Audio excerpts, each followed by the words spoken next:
Antes de chamarmos, primeiro, agradecer ao palestrante, ao conselheiro Herbert. Antes de chamarmos a próxima mesa, eu gostaria de dar dois avisos.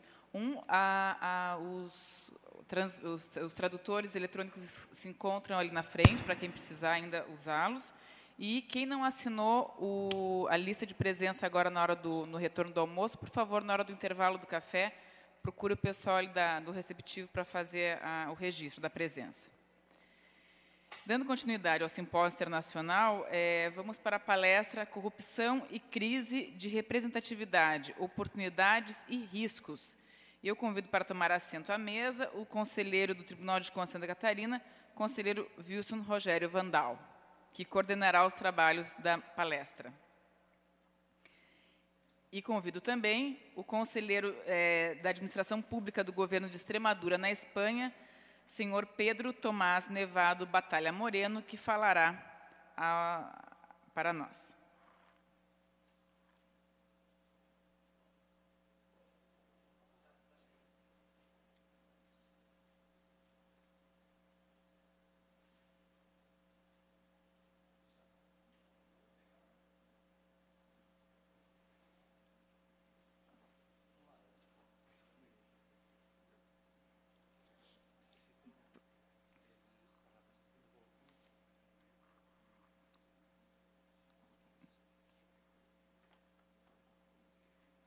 Enquanto eles acertam a apresentação no pendrive, eu vou ler rapidamente. Vocês, por favor, podem tomar assento, por gentileza.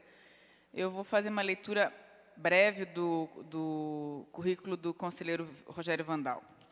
Ele ingressou no Tribunal de Contas no ano de 2000, no cargo de conselheiro. De março de 2010 a janeiro de 2011, foi presidente da instituição. Também foi vice-presidente no biênio 2007-2008, e no primeiro biênio de 2009 e 2010, corregedor-geral em 2005 e 2006, supervisor da ouvidoria de março de 2002 a março de 2013. Antes de assumir a função de conselheiro no Tribunal de Contas, o conselheiro Wilson Vandal exerceu atividade política.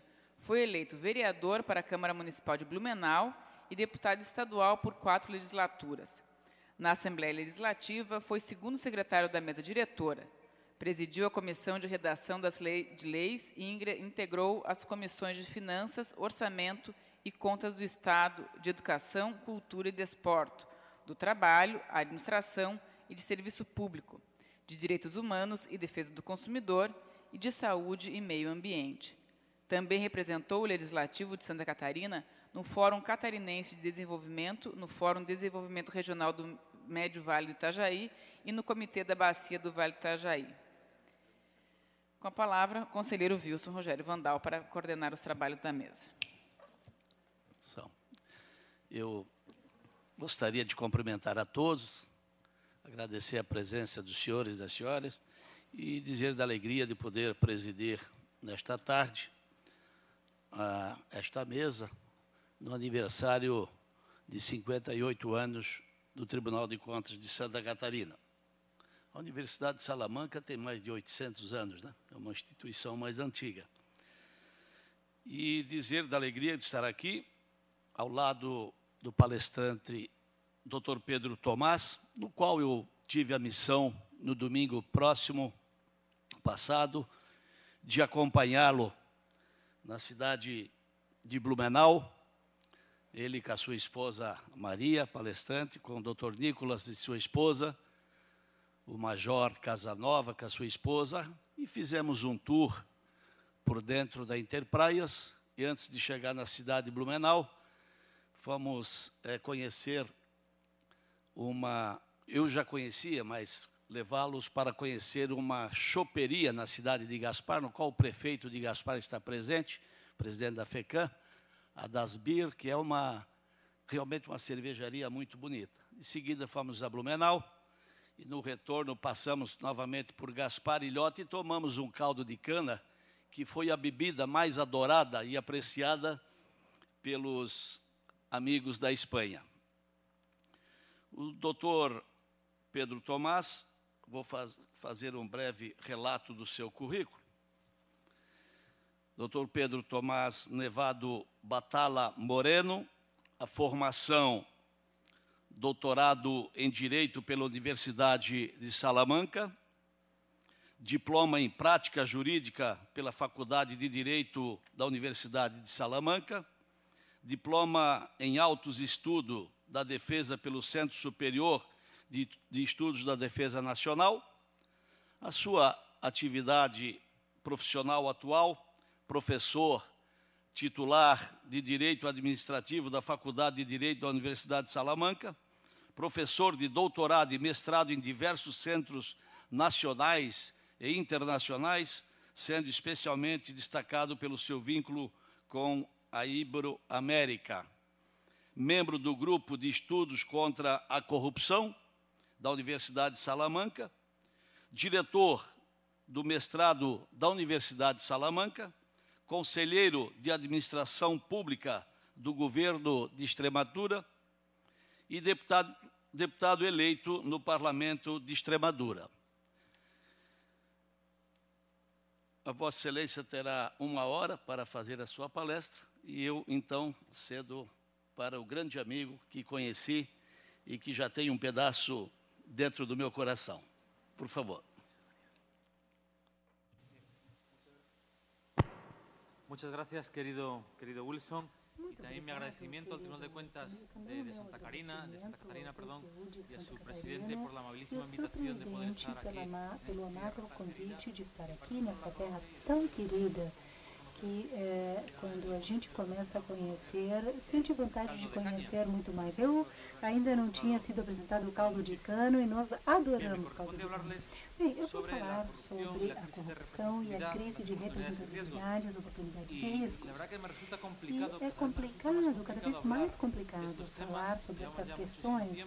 Há muito tempo que estudo e pesquiso esta área, mas cada vez mais se torna mais difícil falar sem repetir as mesmas coisas.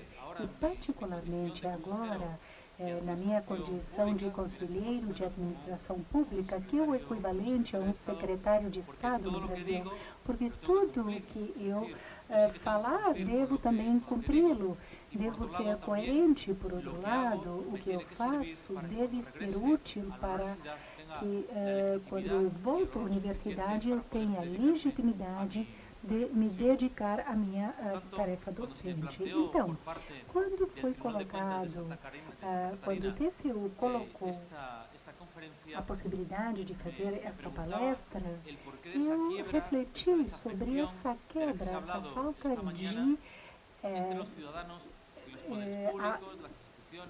entre os cidadãos, os poderes públicos, a política, ou seja, independente da má vontade social que existe. Então, eu acredito que a principal causa dessa quebra, dessa má vontade, dessa falta de vontade de representatividade, tem a ver com aquilo que os cidadãos esperam das suas instituições e dos seus representantes. Eu tomei a liberdade de usar várias referências constitucionais brasileiras do seu texto fundamental, que, se tratando da Carta Magna Brasileira, poderiam ser assumidas por qualquer Estado. Estão no preâmbulo, no artigo 3º da Constituição, mas perfeitamente poderiam fazer parte da Constituição espanhola ou de um outro país europeu ou dos países irmãos da Ibero-América. Por quê? De fato, o que o cidadão quer é tranquilidade. E hoje de manhã falava-se em estado de bem-estar. O que qualquer cidadão, ou nós, qualquer um de nós, porque os cidadãos não são diferentes de nós, o que nós queremos é a felicidade. Vejam, a nossa Constituição de 1812, que também é a Constituição de muitos países da América Latina, que naquela época formavam parte da coroa espanhola, sinalizava de forma clara e simples que a primeira obrigação do Estado, a primeira obrigação da administração é proporcionar felicidade aos cidadãos. É uma terminologia decimonônica e pode nos parecer um pouco pueril ou infantil, mas certamente reflete claramente o que os cidadãos desejam. felicidade, tranquilidade. Vejam, talvez já escutaram a notícia sobre o presidente Maduro quando criou na Venezuela o Ministério da Felicidade. Pode parecer excessivamente extravagante, pode até parecer chocante, pode certamente parecer ou gerar hilaridade, mas sem sombra de dúvidas, não está errado. Se nós analisarmos isso friamente e tentamos repassar o peso ideológico e os preconceitos em relação à Venezuela e à Revolução Bolivariana, de fato, não é uma tolice criar o Ministério da Felicidade, porque, de fato, é o que todos e cada um de nós buscamos e desejamos. Se tem alguém que não quer felicidade, provavelmente não nasceu de uma mulher, porque todos nós, seres humanos, queremos a felicidade. Então, isso tem uma responsabilidade. Os cidadãos almejam isso. No entanto, não conseguem atingir esse resultado. Quais são as oportunidades que nós temos diante dessa situação de crise que existe, que foi exposta aqui pelos diferentes palestrantes, que é comum ao conjunto dos estados, que há parâmetros, que é um denominador comum em todos os países? Nós temos uma série de oportunidades. Recuperar o valor da técnica na gestão, aumentar a maturidade social e cívica, o posicionamento dos cidadãos. Eu sei que às vezes é difícil de assimilar, mas devemos lembrar o seguinte: os políticos, as autoridades públicas, os cargos públicos, os responsáveis, no final das contas, e acredito que foi falado hoje de manhã, não são mais do que o espelho da sociedade. Eu, que venho muito feliz no Brasil, não pretendo ficar aqui e me tornar um ministro brasileiro. Um brasileiro vai se tornar ministro ou prefeito ou qualquer outro, ou que vai ocupar qualquer outro tipo de cargo público.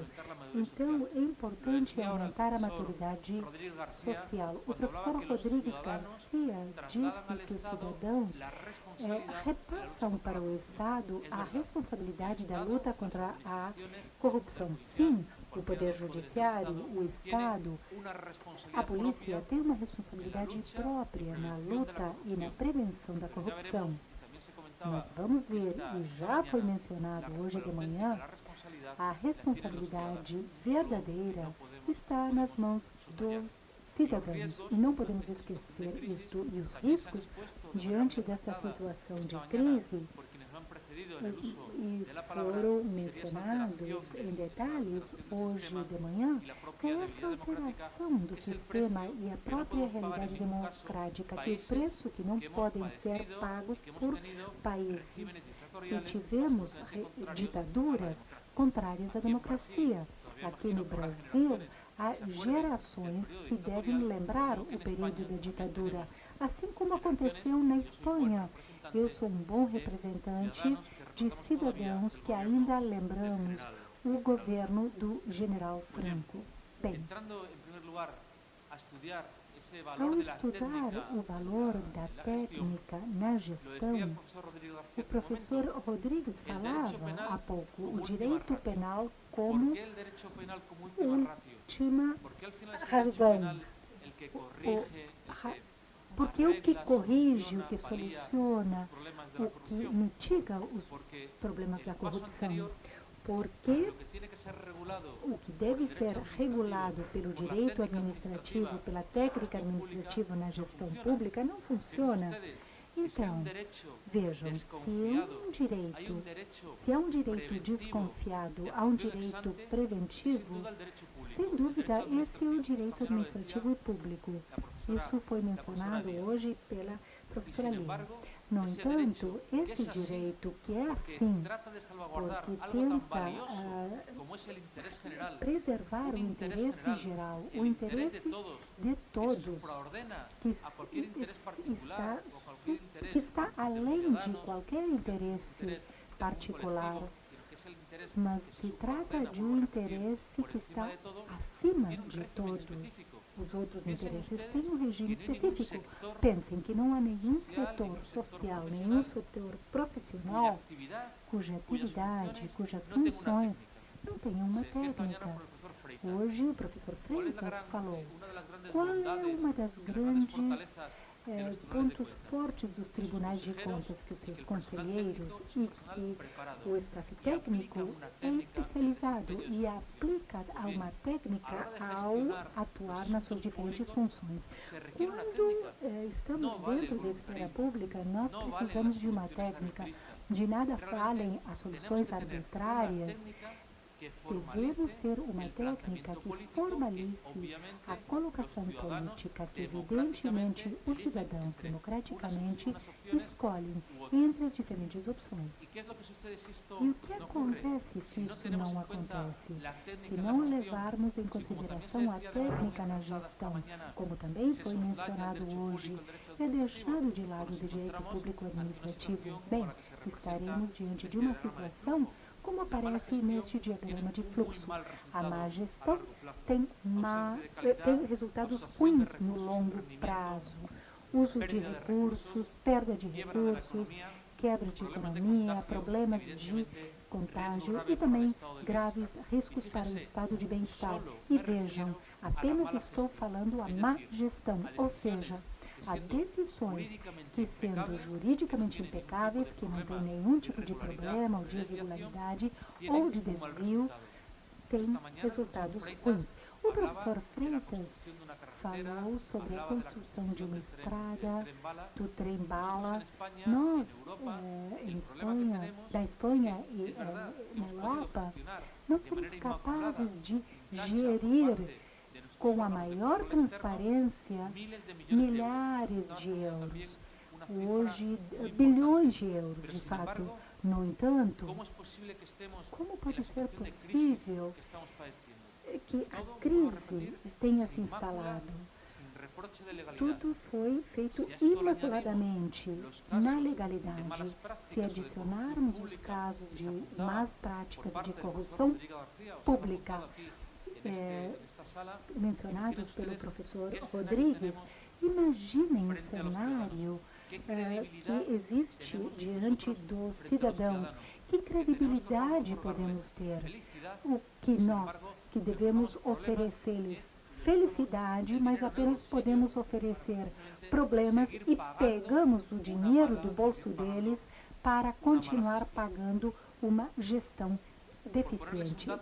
Vou compartilhar um dado relativo à má gestão. Na Espanha, o déficit das administrações públicas, nesse marco de um programa de políticas econômicas, um programa nacional de estabilidade, de reformas, que tem como principal objetivo a administração, a nossa administração pública, o conjunto das administrações, deve 91.344 milhões de euros. Multipliquem isso vezes 3 e vão ter os reais. Os brasileiros têm problemas com matemática, nós espanhóis também, mas vamos imaginar os juros gerados por esta dívida. Obviamente, isto está sendo incorporado ao orçamento de cada administração pública, porque devem pagá-los, porque as dívidas, e isto já foi mencionado, as dívidas devem ser pagas. Essa dívida não se reflete,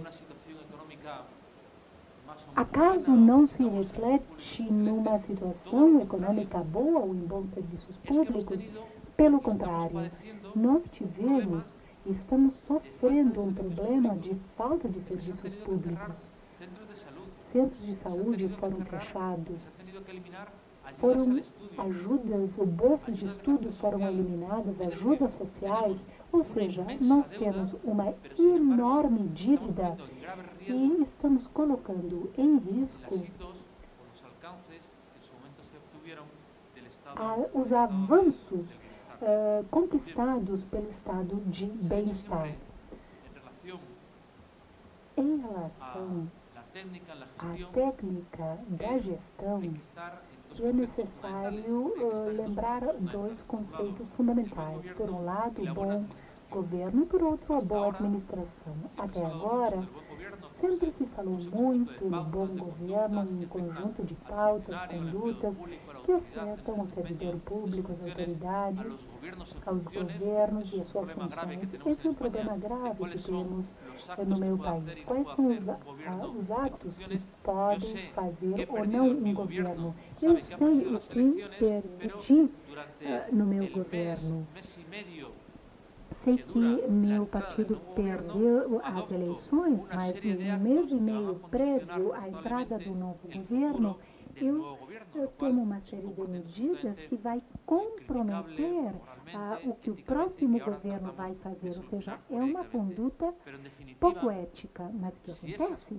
Se as boas práticas no que diz respeito ao bom governo não estão acompanhadas por uma boa administração, com racionalização, simplificação, modelos de gestão de excelência, não vamos conseguir um bom desempenho. É isso que o cidadão percebe. A boa gestão, o bom desempenho dá segurança ao cidadão. E mais importante ainda, competitividade institucional. Qual é a grande diferença? Pensem vocês. E talvez aqui não seja bom colocar exemplos, mas no âmbito geográfico da América Latina, quais são os países com melhor desenvolvimento econômico e credibilidade internacional e qual é o elemento diferenciador? Sem lugar de dúvidas, a competitividade institucional, ter uma boa administração, uma administração segura, que os investidores sejam nacionais ou estrangeiros, e que saibam que vão ter que enfrentar a uma administração que não vai mudar as regras de jogo, que tem 3 meses para responder e respondem em 3 meses, que não vai ser arbitrária. Voltando ao problema da Venezuela, qual é a grande diferença, objetivamente falando, entre a Venezuela e o Chile ou a Colômbia ou o próprio Brasil? Que eu investo aqui neste Brasil ou investo em outro país e eu sei que a administração não vai me expropriar pela televisão? É muito duro para o investidor ver que estão sendo utilizadas potestades administrativas pela TV, e o presidente fale, amanhã a sua empresa vai ser expropriada. Isso, atualmente, num país como o Brasil, que tem tanta riqueza, tantos recursos naturais para ser autossuficiente, ter competitividade institucional é chave. Na Espanha, na minha região, o governo de Extremadura tenta ter uma boa administração. Por quê? Porque é o melhor que podemos oferecer. Atualmente, na Espanha, o salário, o solo público para as indústrias é presenteado. Quem quiser investir em qualquer comunidade espanhola, a comunidade, a prefeitura, dá de presente a terra, o solo. Vejam as vantagens para fazer investimentos lá. Qual é a diferença? Como nós podemos fazer a diferença um dos outros? Com competitividade institucional, com técnica de gestão, respondendo apropriadamente, com segurança, atendendo os prazos, com agilidade, etc, etc. Todos os elementos, todos os fatores que poderiam ser considerados de boa administração.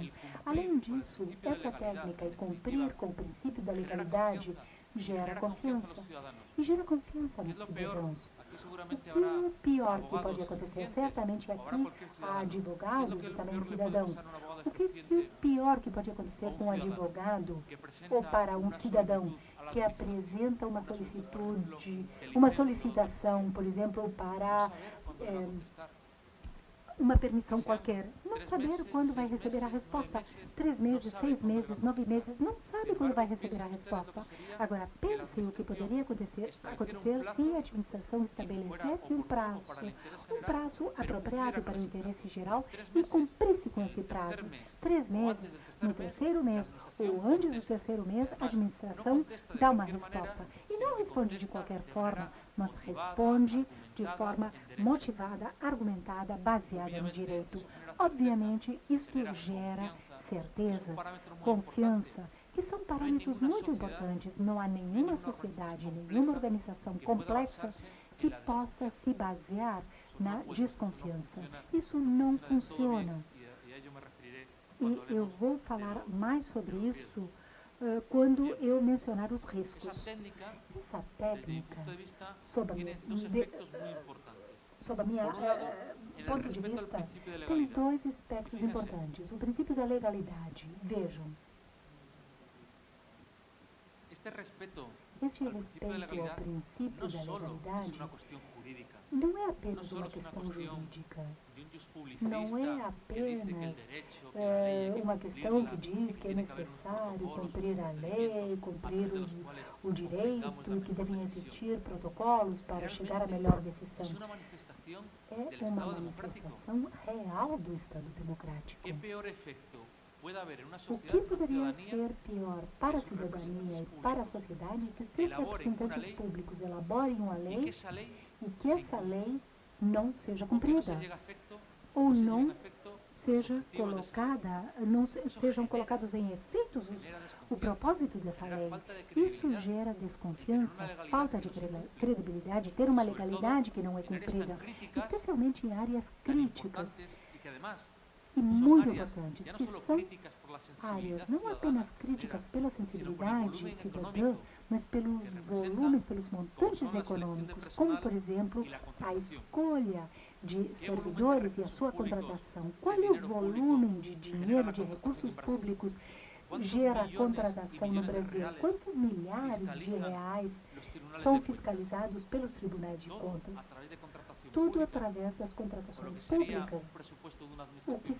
Como seria o orçamento de uma administração pública? Milionário. E são milhões de reais que devem ser bem geridos. Para isso, nós temos um procedimento de contratação. Vejam, que coisa tão simples. Não contrata quem quer que seja, mas quem consegue comprovar que é o melhor. Esta manhã, o professor Juarez Freitas falava dessa obsessão mórbida pela baixa nas ofertas das licitações públicas. Isso não pode ser.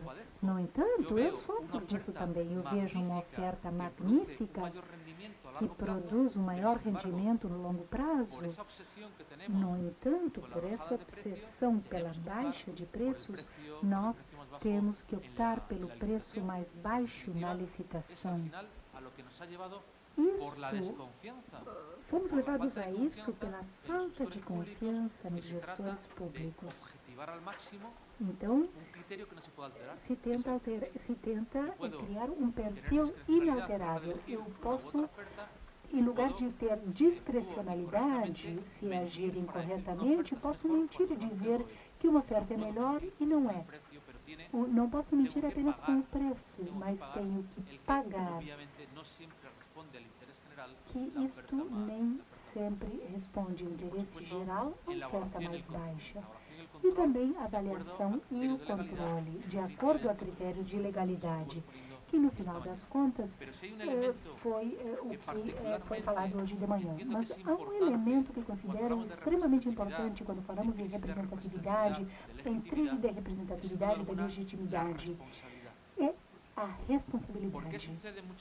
Porque ocorrem muitos dos casos de corrupção que o professor Rodrigues mencionou e que todos nós também conhecemos.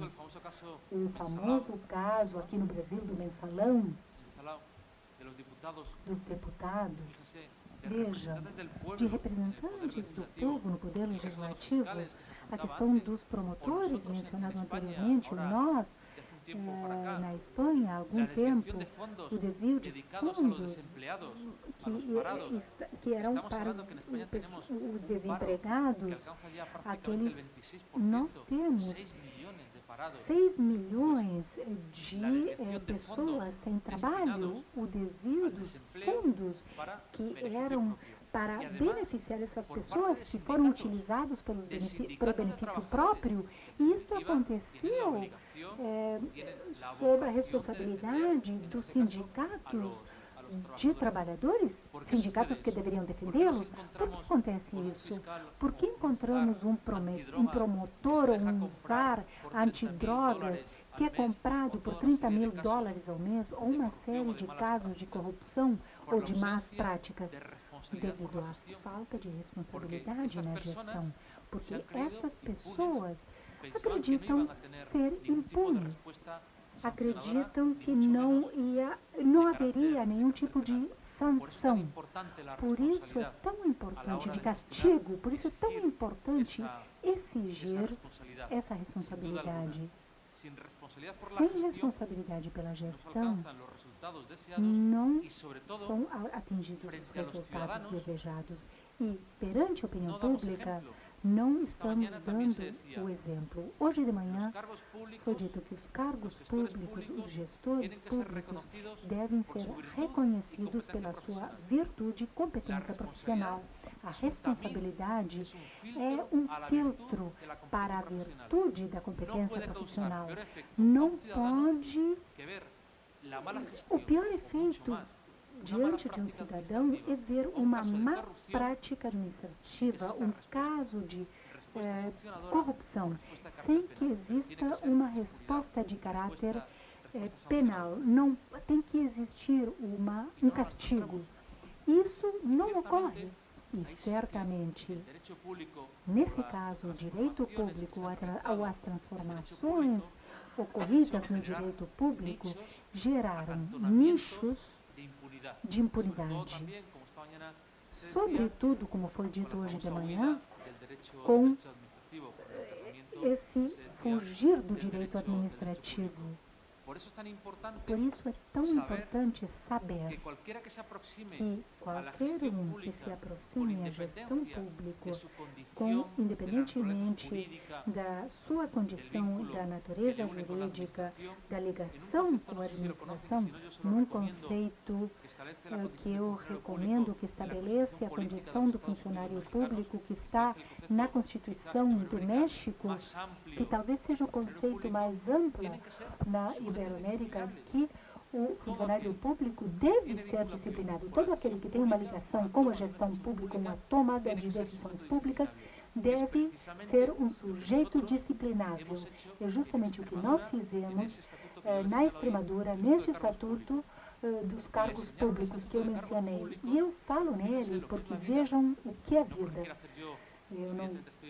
Eu estou no Brasil, claro, não quero fazer publicidade sobre as conquistas do nosso governo, mas vejam, o Estatuto dos Cargos Públicos nasceu há 5 anos no Rio de Janeiro, num congresso como este aqui, num congresso sobre controle dos tribunais de contas da função pública. Surgiu a ideia a partir de uma conferência do professor Juarez de Freitas e Deus Todo-Poderoso, quem ia imaginar que eu teria competência para elaborar o projeto de lei desse Estatuto de Cargos Públicos, no qual, com muita clareza, há um âmbito objetivo, rigoroso, claro. Então, todo aquele que toma decisões públicas, que está ocupando um cargo público, é um sujeito controlável e disciplinável. Nós todos concordamos com esta ideia. Colocá-la em prática é bem difícil, custa muito. Por quê? Porque estas coisas são difíceis. Todos nós gostamos de solicitar controles e responsabilidade até que chega a nossa vez. O controle é muito bom para eles, lá. Da segunda fileira para lá. Da primeira fileira para aqui? Não. Então, os professores aqui, o conselheiro, eu, não. Nós não precisamos de ser controlados. Então, há autêntica consciência social para que possamos implementar essas responsabilidades. Falta consciência social. E eu vou falar sobre isso. Nós devemos avançar muito. Porque É difícil e eu deveria dizer, como experiência pessoal, está sendo difícil. Esse estatuto de cargos públicos foi entendido, inclusive, por aqueles que solicitaram que eu elaborasse ele, eles têm dificuldades com o estatuto. Então, em relação à técnica na gestão, eu vou repetir o que o professor Rodrigues mencionou. O que queremos com o Estatuto dos Cargos Públicos e o princípio dos cargos públicos? Mais honestidade e erradicação das más práticas e da corrupção. O segundo efeito da técnica é o controle. E nós não chegamos a um acordo com o professor Juarez Freitas. É o controle das decisões públicas. Devem ser decisões adequadas. Nós, formalmente, podemos ter uma decisão, uma implementação de um programa político impecável. No entanto, essas decisões para o interesse geral, para os cidadãos, em definitiva, para a felicidade dos cidadãos, podem não ser tão certas, tão corretas. Tomar uma decisão pública, uma decisão que afeta os cidadãos, é difícil, é muito difícil. Se realmente quisermos tomar uma decisão sensata, correta, que inclua todos os fatores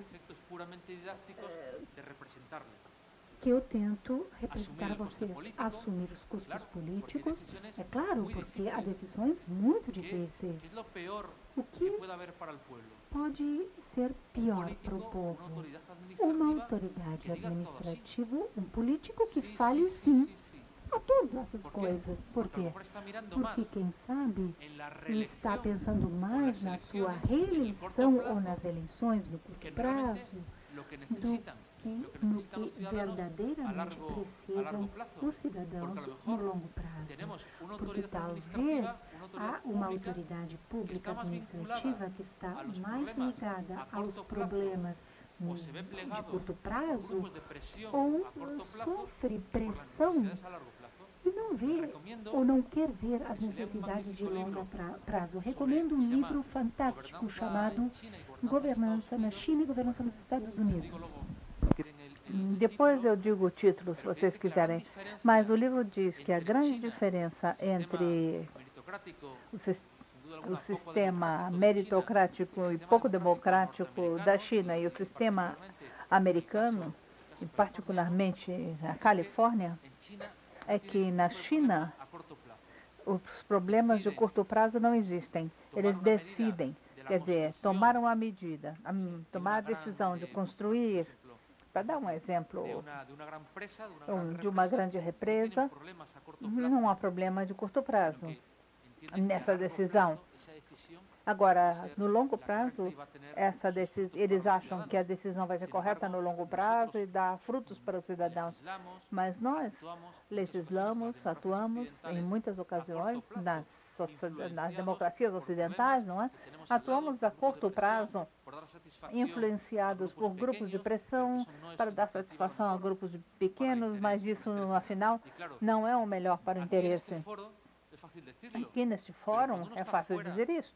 Mas quando estamos fora, administrando os assuntos públicos, é difícil assumir os custos políticos. Que político quer ser antipático? Que político quer tomar decisões como um pai de família? Um pai de família que diz assim, entendam e tal. Não é que eu considero os cidadãos como criança, não é que ele não pode dizer não. Infelizmente, não estamos acostumados com esse tipo de políticos. Estamos acostumados, pelo menos na Espanha, com um tipo de político que fica dizendo sim, sim, sim a tudo e, afinal, a verdade é que a vida é muito mais difícil que dizer sim para tudo.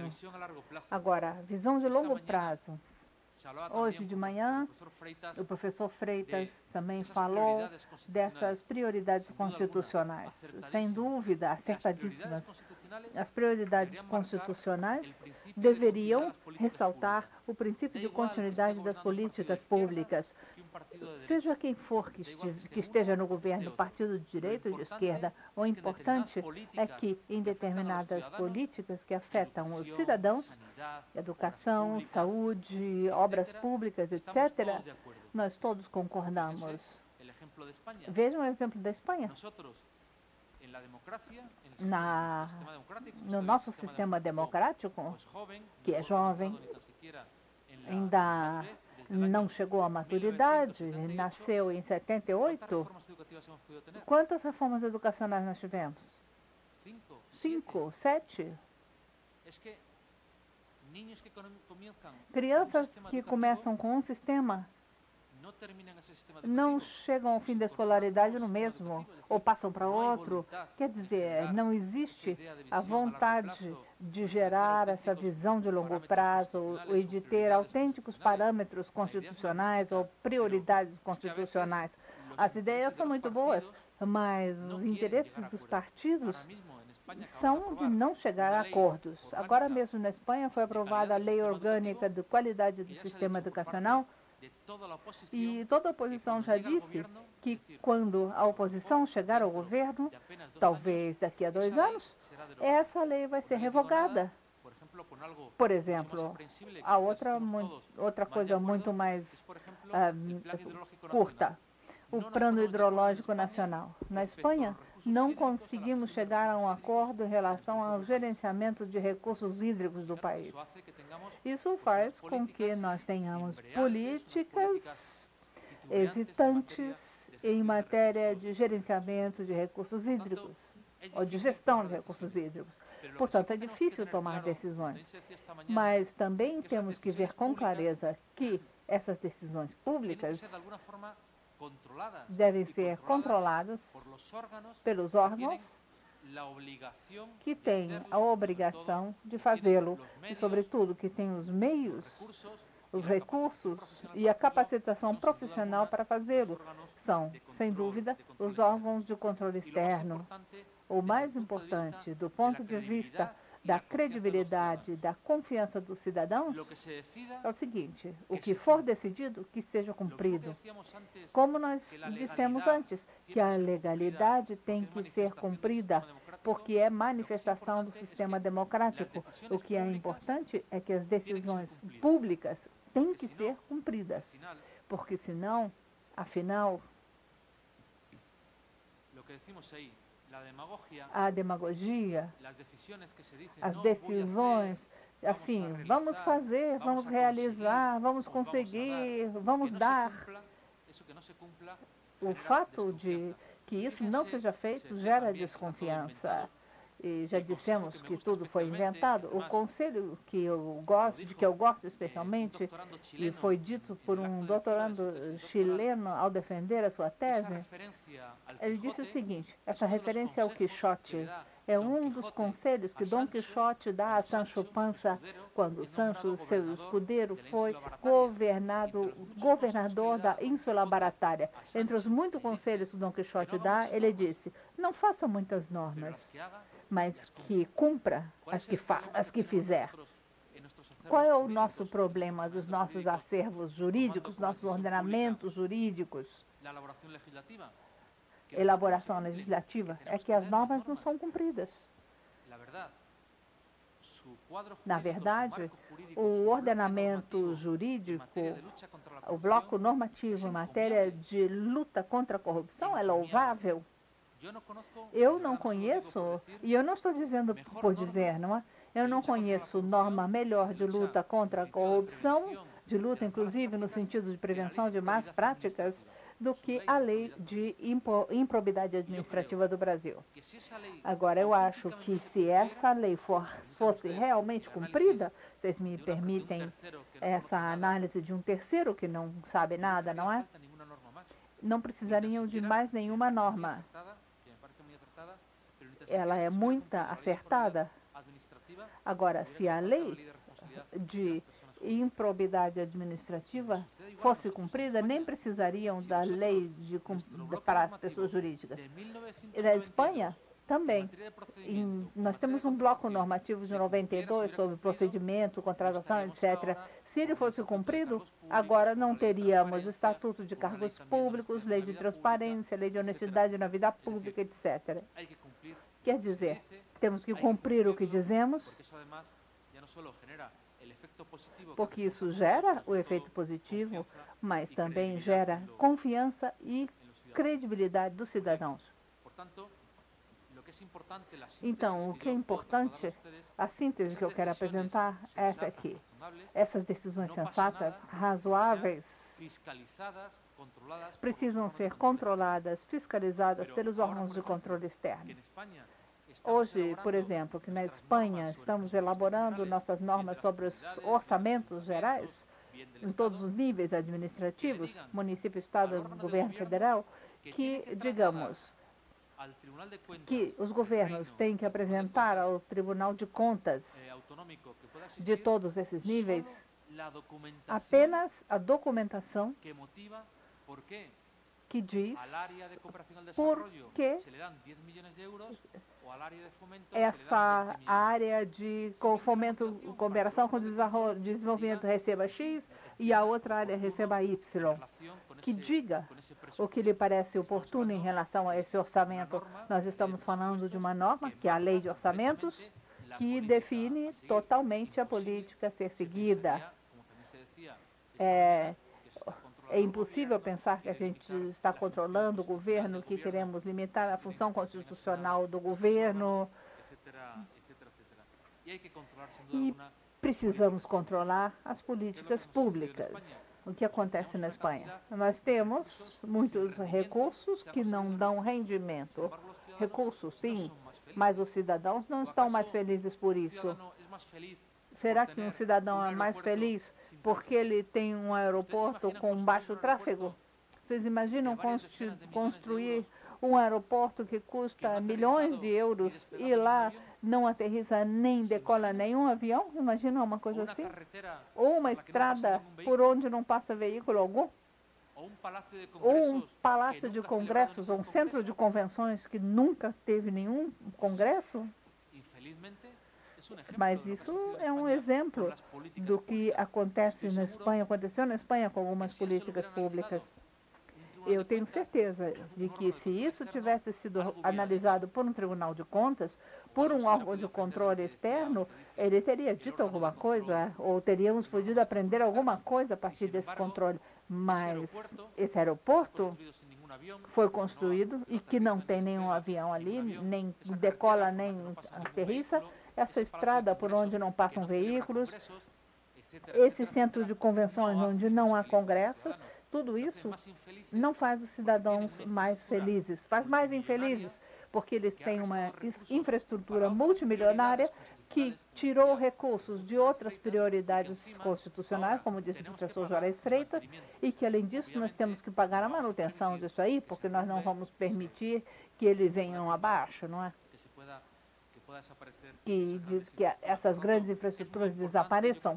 Então, é muito importante, e uma das melhores conclusões a que podemos chegar neste Congresso para o Brasil e também para a Espanha e para outros países, é que os órgãos de controle externo, os tribunais de contas, têm que ter a capacidade plena de processar, de fiscalizar as políticas públicas e, afinal de contas, as decisões públicas. Portanto, eu vou acelerar agora, ainda mais. Se nós conseguirmos isto, se aplicarmos essa técnica de gestão, teremos uma administração de qualidade exemplar e, em nenhum caso, a administração pública pode ser vista pelos cidadãos como um problema. Não pode ser um peso. O cidadão tem os problemas que a vida real lhe impuser. Mas quem tem que ser instrumento, ferramenta para resolver problemas e gerar um espaço de felicidade, de bem-estar, não pode, de forma alguma, ser um problema para os cidadãos. Em relação ao aumento da maturidade social, essa seria outra das oportunidades oferecida por essa situação de crise de representatividade. Agora que já foi dito tudo, e eu acho que todos os oradores anteriores disseram essas coisas, o que vai acontecer com o Estado, com a administração pública, é responsabilidade de todos. Todos temos essa responsabilidade. Uma das fotos finais em português, o professor Rodrigues Garcia também disse isso. Os cidadãos, e em cada um dos níveis dos cidadãos, como operador econômico, meio de comunicação, funcionário público ou autoridade administrativa, cada um no seu nicho tem sua parte de responsabilidade. Em alguns casos, ela é definida legalmente, mas não há dúvida, como eu já disse no início, para mim, a responsabilidade máxima é a da sociedade. É verdade. As autoridades existem, as instituições também, afinal, as outras qualificações também, mas o cidadão é quem tem o autêntico poder. É ele que tem a capacidade, e é uma frase maravilhosa, né? Capacidade de escolher, a capacidade de votar. O primeiro elemento de controle é eleger corretamente. Aqui já entramos num assunto muito frágil e escorregadio, porque eu não posso dizer a ninguém em quem deve votar, claro. Mas, deixa eu dizer, se na Espanha uma pessoa condenada por corrupção,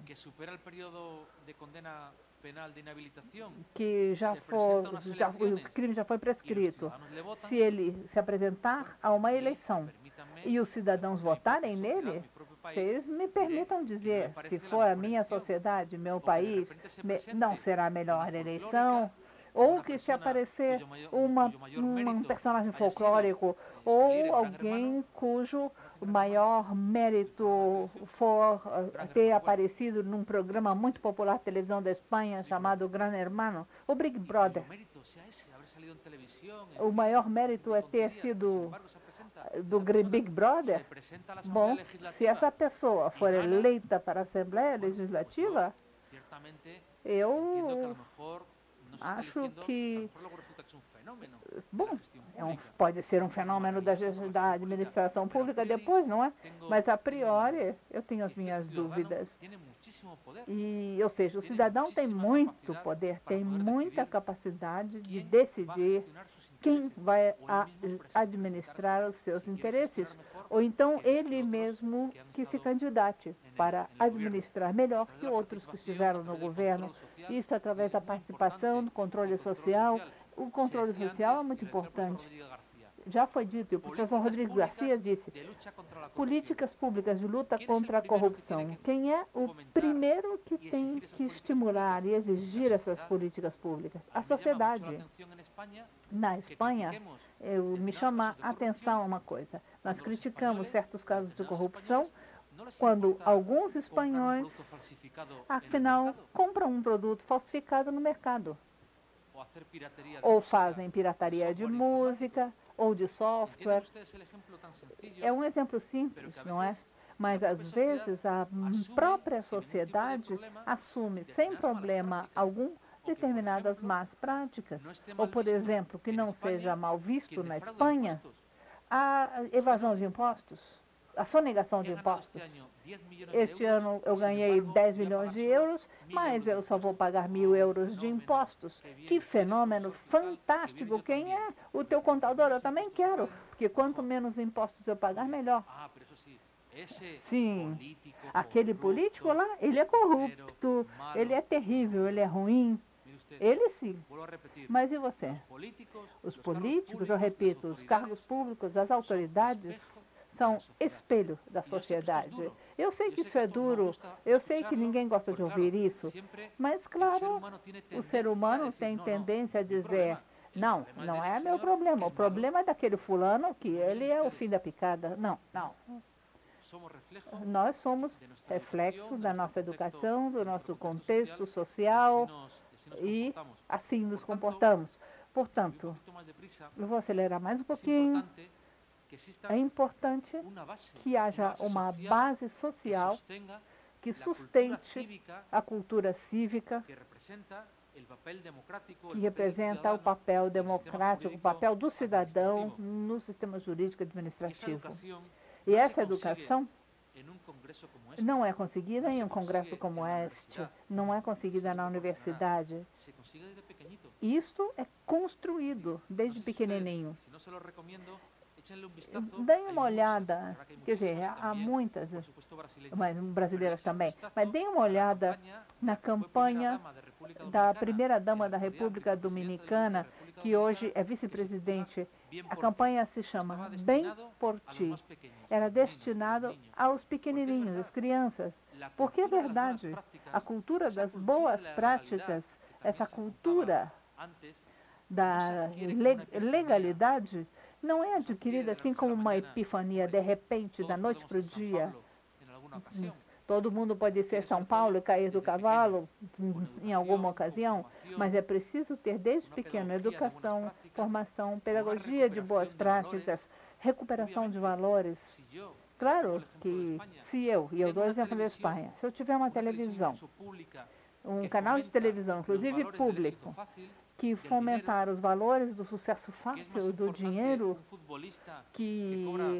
o que é mais importante? Um jogador de futebol que ganha 5 milhões de euros ou o pesquisador? Claro que o jogador se esforça, mas imaginem uma pessoa que cobra milhões para vender sua vida privada. Isso é mais importante que um pesquisador? Ele concorre às eleições e ganha porque ele é divertido. O pesquisador se candidata e não ganha, puxa, ele é um tédio. Me desculpem esses exemplos tão assim básicos, não é? Mas é importante que a sociedade se baseie em valores. O seu preâmbulo constitucional, que inclusive se refere de maneira genérica ao bom Deus, para atingir os objetivos constitucionais, não é bobagem, não é pouca coisa essa referência constitucional. Porque essa referência a valores que só podem ser assumidos desde pequeno e vão sendo aperfeiçoados em todas as fases da vida e que depois vão proporcionar essa coisa, essa cultura cívica, é isso que estamos falando ali. Vejam tudo que o cidadão pode fazer, só como direitos, não estou falando das obrigações.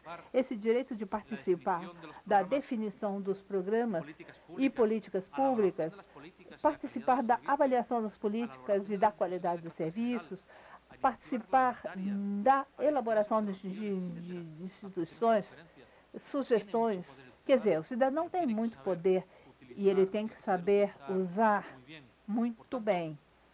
Portanto, essa cultura cívica de que estamos falando talvez o momento em que nós estamos seja propício para lembrar algo que nunca deveríamos ter esquecido, se concretiza nessa interiorização da ideia de interesse geral.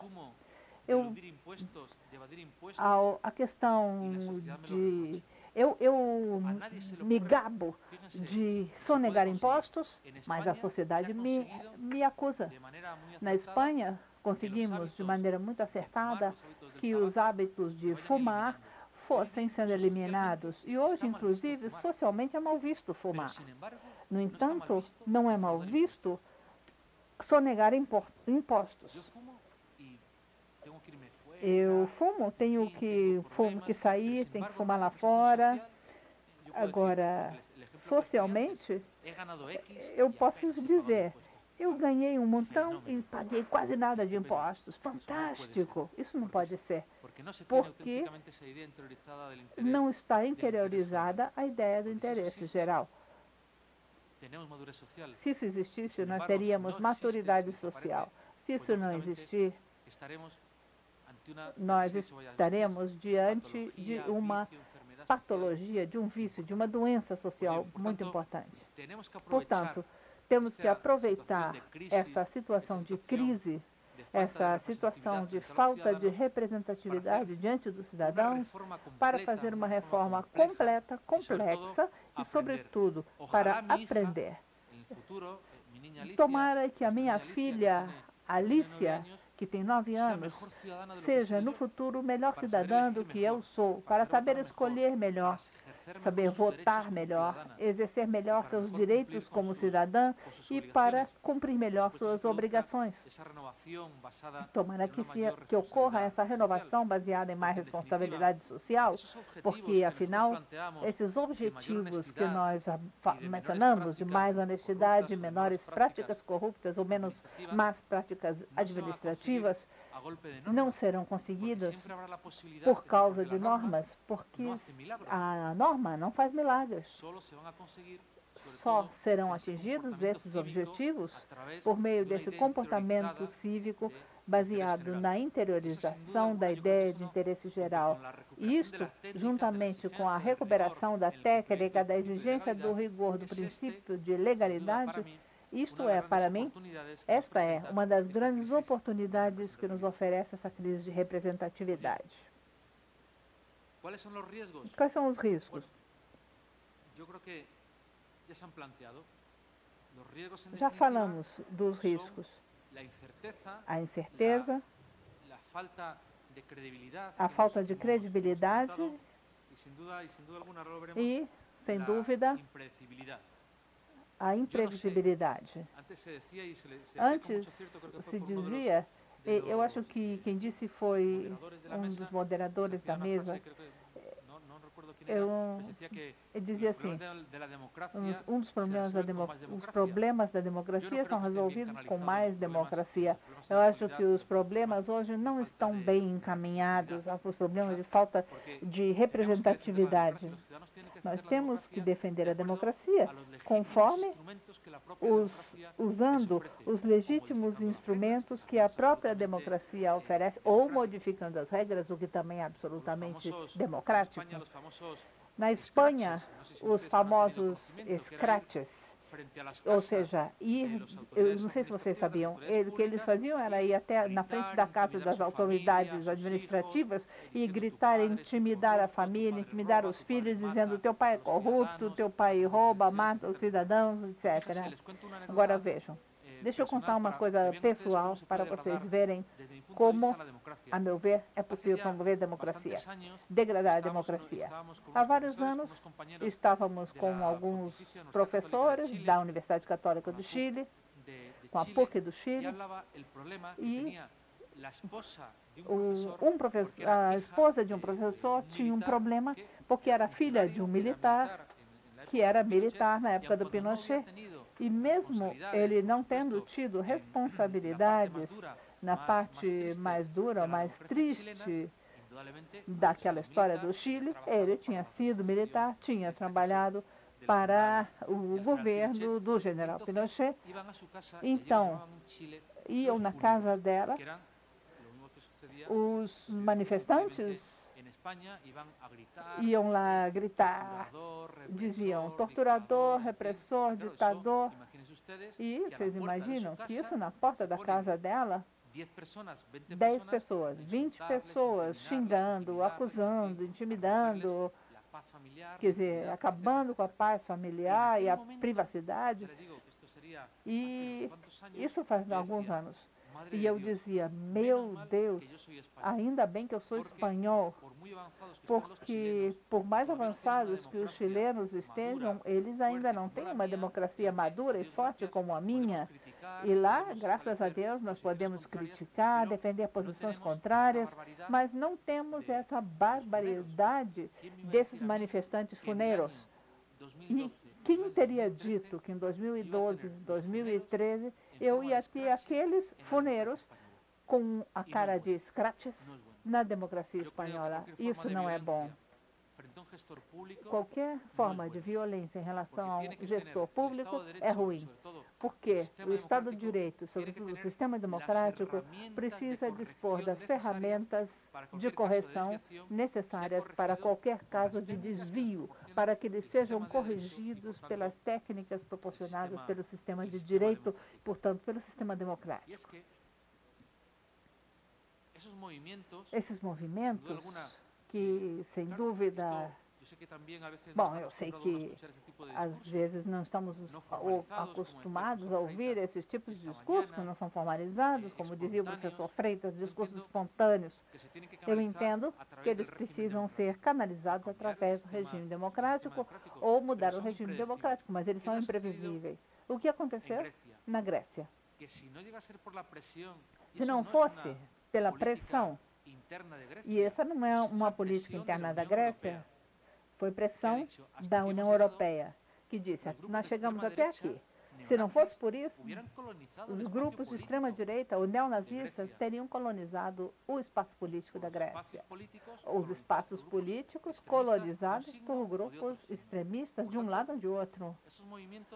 Então, esses movimentos podem ser incertos, imprevisíveis. É o grande risco que temos agora. E a solução está no que nós dissemos, todos nós que falamos aqui, gerar confiança.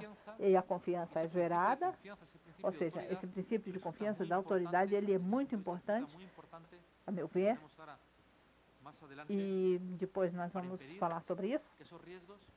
É importante para impedir que esses riscos gerem uma situação de fraqueza democrática e para termos aquilo tão bonito da bandeira brasileira, ordem e progresso. Eu acho que, de maneira geral, salvo exceção, é o que nós todos queremos, ou o cumprimento de todos os objetivos que coloca o artigo 3 na sua Constituição. Quem não quer isso, construir uma sociedade livre, justa e solidária, garantir o desenvolvimento social, diminuir a pobreza, erradicar a pobreza, a marginalização, promover o bem de todos, seja qual for a raça, sem prejuízo de raça, sexo, cor, idade, etc. Quem não quer isso? Todos nós queremos. Isto reflete muito bem, cristaliza muito bem a ideia de felicidade.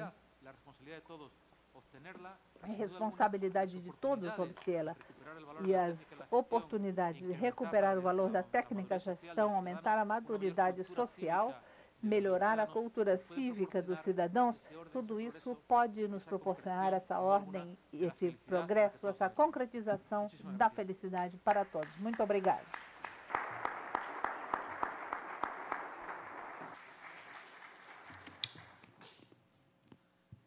Eu consulto o plenário, se há alguém interessado a fazer alguma pergunta, pode ser por escrito, oralmente. Ao menos... Todos de acordo? Todos de acordo? Não creio. Tem uma pergunta lá. Se puder levar o microfone ou quiser fazer verbalmente.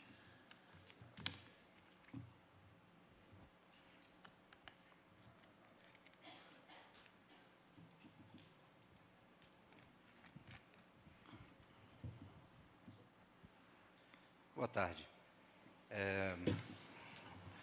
Tanto pela manhã quanto agora, me parece que ficou bem frisado a necessidade de termos um desenvolvimento de consciência cidadã.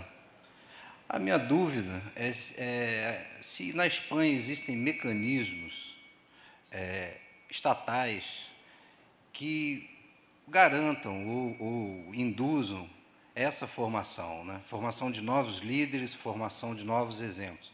Porque aqui no Brasil, nós tínhamos isso até algum tempo, algumas cátedras no ensino fundamental, ensino médio, e hoje já não temos mais. Me parece que as questões de formação ética, moral e cívica ficaram, em parte, com as religiões e, em parte, com as famílias. Mas parece que isso também não tem funcionado muito bem. Então, na medida em que foi colocado que a questão de termos cidadãos mais conscientes é um dos pontos centrais de se combater, de se atuar nesse processo, isso se torna um problema estatal. E, sendo um problema do Estado, o que a Espanha, por exemplo, está implementando nesse sentido, né? Porque aqui, quando nós falamos disso, a parte dos gestores de educação costumam tratar esse tipo de tema de uma maneira transversal, ou seja, todos os professores devem tratar do tema de ética de uma maneira comum. Mas, diferentemente das outras disciplinas, onde você ensina e depois testa se a pessoa aprendeu, no caso de ética, você não tem essa mesma metodologia, né? Eu tenho essa dúvida para saber se na Espanha existe algum mecanismo diferente do nosso, se tratam desse problema também com o nível de seriedade que foi colocado. Bien, muchas gracias. Muito obrigado. La verdad que acierta usted a hacer una pregunta muy Você acaba de colocar muy uma concreta, pergunta muito pero que, concreta, desde muito el punto de vista correta, de mas España, me sob a resulta difícil perspectiva da explicársela Espanha é um en pouco pocos difícil de minutos. explicar em poucos minutos. Para que ustedes lo entiendan, Para que vocês el possam problema, entender, desde o mi punto de vista, problema, claro, si estuviera aquí é Alonso claro que é a minha Alfonso diría opinião, otra cosa. se eu tivesse um Pero outro professor, el principal falaria problema outra que coisa. O tenemos principal problema es que que nós ese temos é planteamiento que essa tan colocação lógico, tão tan lógico, razonable, tão tan sensato, razoável, tão que usted hace sensato de que você establecer acaba de colocar, una de educación estabelecer en uma valores, educação una em educación valores, ética uma educação común ética para comum todos los ciudadanos, para todos os en España cidadãos, na no existe. Espanha não existe. no existe. Não Y existe. el sistema E o sistema autonômico, o sistema de regime autonômico de ha autonomias, generado un gerou fraccionamiento, una um parcelación de los fracionamento, sistemas educativos. uma divisão dos maneira sistemas que, educacionais, hoy por de tal forma La que existencia de esos valores hoje tan a importantes para poder existência desses construir valores a tão partir de ahí importantes para todos los poder peldaños que nos construir a partir conduzcan a daí una situación todos os óptima degraus desde que el punto de possam nos vista levar a uma de la situação gestión, ótima no tenemos. sob a perspectiva da gestão. tenemos. Não En existe, España hubo não temos isso. durante muchísimo Na tiempo Espanha, por una asignatura muito que era tempo, houve educación para la uma ciudadanía. disciplina chamada Ese título Educação es para a delicioso, es un Cidadania. título magnífico, Esse todos estaremos de nome é acuerdo que todos los fantástico, alumnos todos nós se refirieran, concordamos o mejor que dicho, é muito recibieran bom, esa asignatura de todos educación para la os ciudadanía. alunos Pero claro, recebiam si essa esa, disciplina, la mas asignatura de educación se para la essa ciudadanía disciplina de Educação para a Cidadania a decir, focava-se a apenas enseñar ou determinadas prácticas se sexuales, focasse hablar de apenas la homosexualidad, nas la práticas bisexualidad, sexuais, Claro, homossexualidade, quizás a mí como bissexualidade, padre, talvez tengo la para responsabilidad de mim, educar a como mi hija, pai, que tenho no a me parece la responsabilidade mejor de asignatura. educar a minha filha, Y vou entonces considerar todo que é el uma debate se disciplina centró não tão en esa boa, asignatura respecto a los então contenidos, todo o pero foco nunca se ha teve puesto el na acento discussão y nunca se ha sobre os visualizado conteúdos dessa que el disciplina. político de Mas hoy nunca foi fue falado niño que o ayer. político de hoje Los políticos foi no criança salen no por los passado. altos cargos, Os los altos funcionarios cargos, públicos, os funcionários no nacen a la públicos vida não con chegam à 31 vida años pública y ya aos acceden 31 a anos puestos públicos. e acessam a um cargo público, mas tenido una foram educación, crianças e essas han visto crianças los tiveram uma valores educação e en su conviveram com familia, certos en valores su sociedad, na en su sua colegio. sociedade, na sua família, na sua escola. E se uma criança, e eu falei anteriormente, era de um exemplo muito simples, vê o sucesso fácil, vê que é mais importante aparecer no Big Brother do que un científico, ser um científico renombrado, cientista famoso, o ve ou que la vê que a no tiene corrupção ningún tipo de não respuesta. tem nenhum tipo de resposta, que o seu pai todo de que dá dia igual fala que que os dá, partidos dá na mesma, que os governantes sejam de um partido político ou de outro, porque todos eles são iguais, que os governantes apenas estão interessados no dinheiro. Bem, essa criança, quando chegar aos 20 anos e se torne um homem público, evidentemente não terá assimilado corretamente certos elementos. E, claro, isso influi muito, porque na Espanha, infelizmente, nós tivemos um absoluto relativismo entre o bem e o mal. O vanguardista, que é politicamente correto, era falar que não existe nem o bem nem o mal. Tudo depende. Então, é essa linha que, para mim, como educação católica valesiana, para que vocês fiquem sabendo, uma coisa é o bem, outra coisa é o mal. Mas isso, por muito tempo, na Espanha, se perdeu. Agora estamos recuperando um pouco isso, porque nós sofremos as consequências disso. Nós estamos numa situação muito dolorosa no país. Mas se nós falarmos para uma criança que o mesmo, que dá na mesma roubar do que não roubar, que dá na mesma trabalhar do que não trabalhar, se uma criança, na exigência mais elemental, na idade escolar, que é estudar para poder passar no teste, e a gente fala para a criança, você não precisa estudar, você vai passar de ano sem nenhum problema. Isto, que parece uma coisa tola, uma brincadeira, não é. Na Espanha, nós temos gerações de crianças que foram passando de ano sem estudar. Claro, quando essa criança acessa a alta magistratura do Estado, como vai conseguir o Tribunal de Contas explicar a ele o que é gerir bem? Que não é o mesmo contratar o primo, que pode ser muito boa, que pode oferecer um bom serviço, e que não pode contratar o primo, o irmão, o pai.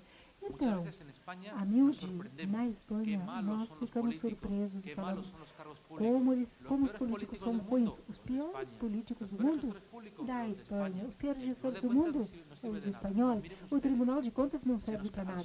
Não, os espanhóis sentiríamos vergonha se lêssemos a memória histórica do Tribunal de Contas. Porque o terrível na Espanha é que a situação atual foi antecipada pelos órgãos de controle. Já foi dito que se nós continuássemos por esse caminho, íamos encontrar uma tragédia lá na frente. Então, nós não consideramos tudo isso importante. Então, falar para uma criança o que está certo e o que está errado é fundamental. Roubar está errado e que o dinheiro de todos deve ser melhor utilizado, que quebrar uma lixeira pública é prejudicial para o conjunto da sociedade, que quando você vai num parquinho e quebra o balanço, também vejam até que ponto se chegou lá. No sistema educacional espanhol, não era possível falar em sanções ou disciplina acadêmica. Era necessário falar apenas de normas para o convívio. Então, uma criança que batia numa outra criança não recebia nenhum tipo de castigo. Era um outro aluno que falava com ele e falava, isso está mal, você não pode fazer isso. Eu considero que o castigo, a responsabilidade não é a panaceia, nem também não pode ser a única resposta. É claro que não, mas efetivamente, desde pequeno as crianças devem aprender o que está certo e o que está errado, o que é eticamente correto e o que não é eticamente correto. Essas são coisas que na Espanha nós perdemos.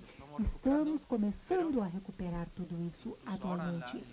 Agora, na norma educacional que regula esta recuperação, foi colocado que daqui a 2 anos, se os partidos de oposição ganham as eleições, eles vão revogar essa norma, porque muitos pensam que talvez por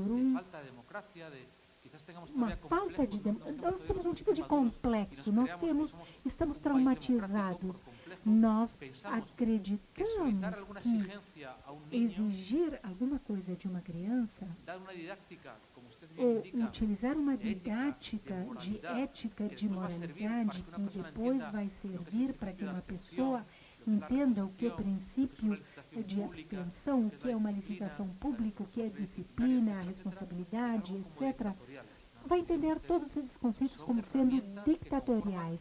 São ferramentas que conformam paredes mestras do sistema. Ou vocês acreditam que a responsabilidade disciplinária dos empregados públicos é ditatorial? É claro que não, mas é isso que aconteceu. Nós temos graves problemas na Espanha de falta de credibilidade por parte dos cidadãos nos funcionários públicos. E é claro, o problema não tem a ver com os funcionários públicos, mas sim com os órgãos superiores que toleram comportamentos incorretos e que não corrigiram esse tipo de comportamentos errados.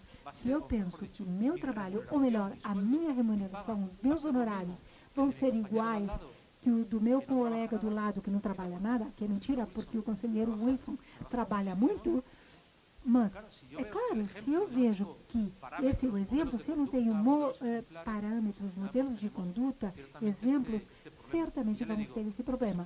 E eu sempre digo, se essa conferência fosse na Espanha, seria pior recebida, porque ninguém gosta de ouvir as coisas ruins. Mas eu falo para vocês, se vocês quiserem fazer uma coisa boa, leiam as recomendações dos tribunais de contas do rei. Nós, hoje em dia, não temos nenhum sistema daqueles que vocês mencionam.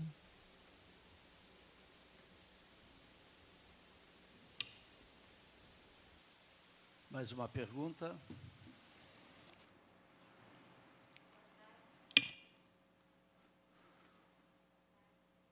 Não é uma pergunta, na verdade. Meu nome é Josiane, eu sou diretora do Instituto de Contas aqui do Tribunal de Contas, e eu queria compartilhar com o professor Pedro, com o doutor Pedro, uma experiência do nosso Tribunal de Contas, iniciada na gestão do conselheiro Vandal e apoiada pelos conselheiros subsequentes e reeditada agora na gestão do conselheiro Salomão, que é o projeto TCE na Escola.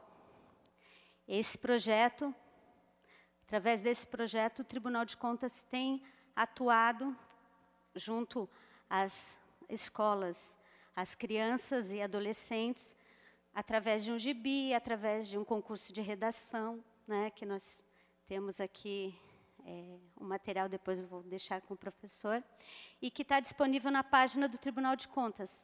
O William podia abrir a página do Tribunal para mostrar que é uma iniciativa que vai ao encontro do que o professor está falando, no sentido de trabalhar com a educação a partir da infância e da adolescência, no sentido da proteção do patrimônio público, da responsabilidade com o cuidado, da responsabilidade com o outro, né? Então, esse é uma experiência que nós realizamos e o Tribunal de Contas tem levado adiante. Obrigada.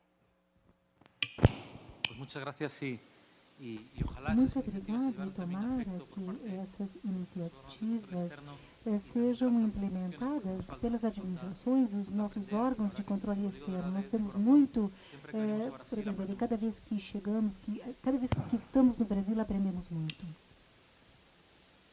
Nós queremos agradecer o conferencista, Dr. Pedro, pela sua brilhante palestra, que teve o tema Oportunidades e Riscos.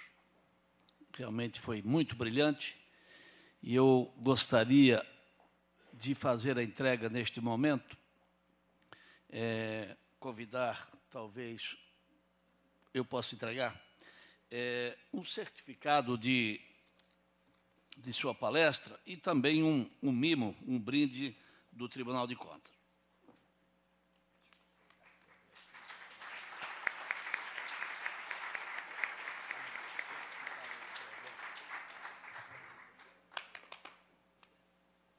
E para fazer a entrega de uma lembrança aqui do simpósio ao presidente da mesa, conselheiro Wilson Vandal, eu convido o conselheiro do Tribunal de Minas, conselheiro Sebastião Elvésio Ramos de Castro, para fazer a entrega do mimo, do regalo ao conselheiro Vandal.